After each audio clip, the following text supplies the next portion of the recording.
We have a few moments for questions. Would anybody like to ask Ms. CRUZ a question? Stuart? I just had a comment. I was really happy to hear you put the focus on community as a teacher, because I've heard Ken Reardon talk about this in his work with the East St. Louis community, and how some of the community partners were like, well, why can't I be in the classroom with you teaching? And he brought them into the classroom to do that. And I think about the campus, I got it wrong, community campus partnerships for health, and where they intentionally put the community first. And as I stumble over it, that tells me that it's so ingrained in us that we say campus community partnerships, and how we need to really think about making that shift, because it's so important. There's so much knowledge in the community.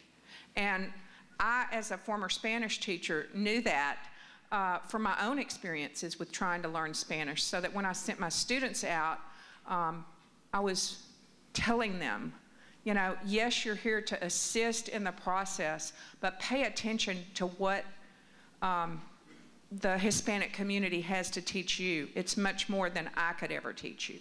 So, thank you. Thank you. Questions for our keynote speaker? Nadine, I'll ask you a question. We had a chance to talk last night, and you had an opportunity to interact with our Service Learning Council. What advice would you impart to all of us here, knowing what you know about the state of service learning in the University of Louisiana system? Oh, I think there are all kinds of creative ways to figure out how to make this sustainable without necessarily translating that immediately into it's only about money. And I know that funds are very necessary, but there have been lots of strategies, and maybe that could be part of the focus in your campus, is strategy sessions and how to embed, depending of course on each campus, how to embed this. And some of the ideas I was throwing out was creating small fellowships, for example, where you can't live on it, but it's an honor and it's a significant enough stipend for students or graduate students to competitively apply for becoming a fellow at your campus to carry on some part of the work. It could also be faculty fellows who take on roles. But I think now is the time to seriously consider that there are two paths now in service learning that are diverging. So this is one of the challenges of the state of service learning today. One part is interpreting service learning primarily from a professionalization path, how to embed it, how to mainstream it, how to institutionalize it. The other continues to look at it, and this goes back to the pioneering days, as it is a social reform movement. It happens to be happening in the gates of higher education, within the field of higher education. But as a social change movement, there's a different set of strategies, a different way of conceptualizing it. It's a way of renewing the spirit of those who entered higher education as a way to carry out and be inspired by the work of trying to create the ideal to make it happen in communities within one's work. So there are different lenses for looking at that, and I think now is the time for stock taking, to reflect on where do you stand, where am I in this work, and how am I going to help organize others to carry on in this collective work, even despite the waning resources.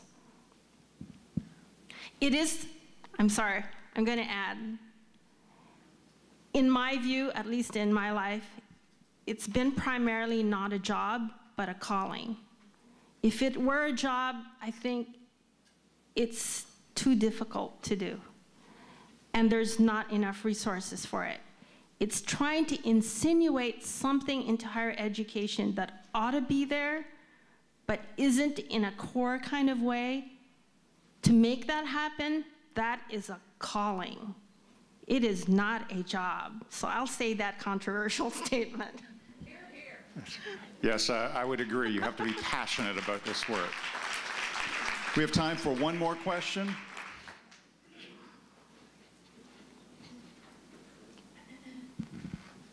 One of the things that I've been, struggling with over the time that I've been doing the service learning is the idea that, what we ask them to do in many cases should also reflect on what they're going to do in their professional lives. Because we take, let's say I'm going to be an accountant, but an accountant is working in so many areas across the community as well. And the impact that they have on the decisions they recommend to a future boss or somebody that they take on as a client ultimately then has to have those same ethical and moral dimensions that we really are trying to address in most service learning outcomes.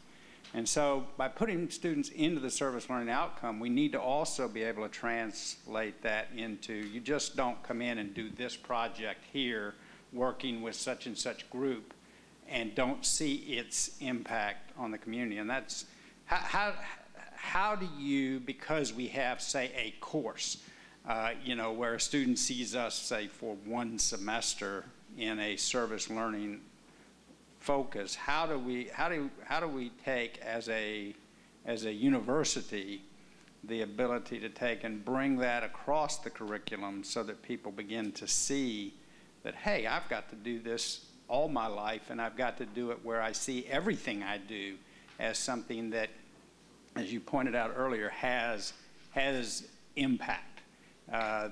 So at any rate. I think that's probably a multi-layered, multi-dimensional project which will require collaboration with career development, with people who work with student leadership, with your own department, if it's accounting, to be able to collaboratively develop a way of sort of a pathway for students to begin to enlarge their professional sensibilities that include, how do I do this as a civically responsible person and accountant? But the other thing I want to suggest, and it could be simpler than changing the whole curriculum and the pathway and everything else, is I can't say enough, for this pedagogy requires being a talent scout. And being a talent scout, it's like selecting the best text or finding just the right material. And one of just the right material are actual living human beings who can enter the classroom and present and say, I'm an accountant, I've been practicing for 20 years, and this is what I do in the community. And we have a panel of 2 or 3 or 4 people, and there's nothing more effective to fire up students to have more imagination about what that might be like to be a fired up, community engaged accountant than to have real live living accountants who live it that way speak to them. And that takes, being a talent scout, going out and searching, hanging out, drinking coffee. Did you know that service learning pedagogy requires you to hang out, drink coffee, and eat with people to figure out who they are? A friend of mine said, can't you tell your faculty this is about porch sitting 101? There's an art form to porch sitting. It's part of the way that we find the talent who are the exemplars, the models for our students. Thanks. Thank you, Nadine.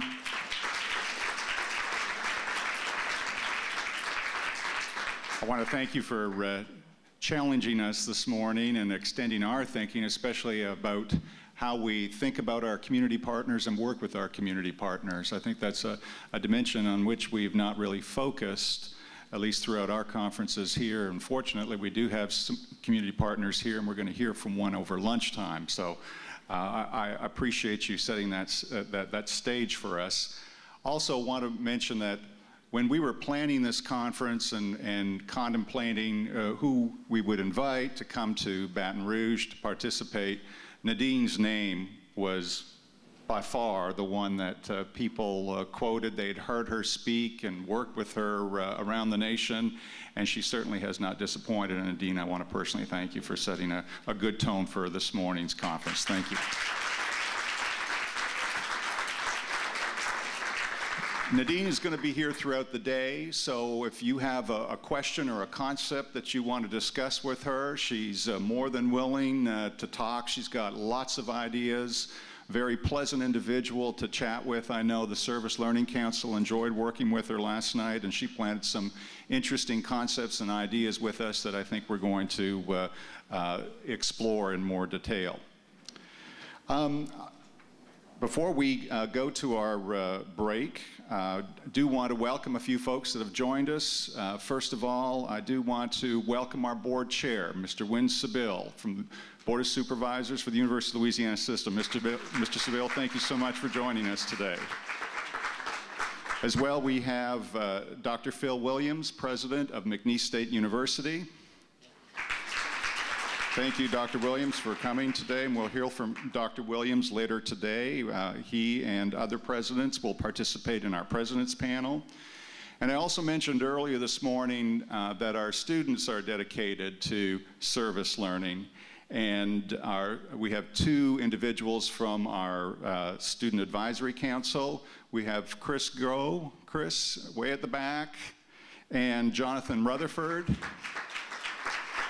These two gentlemen are SGA presidents at UL Lafayette and McNeese. Oh, I'm sorry, and Mark Daniels from Northwestern. There he is against the wall. Congratulations, and thank you for joining us today. Chris, as an aside, is our service learning coordinator.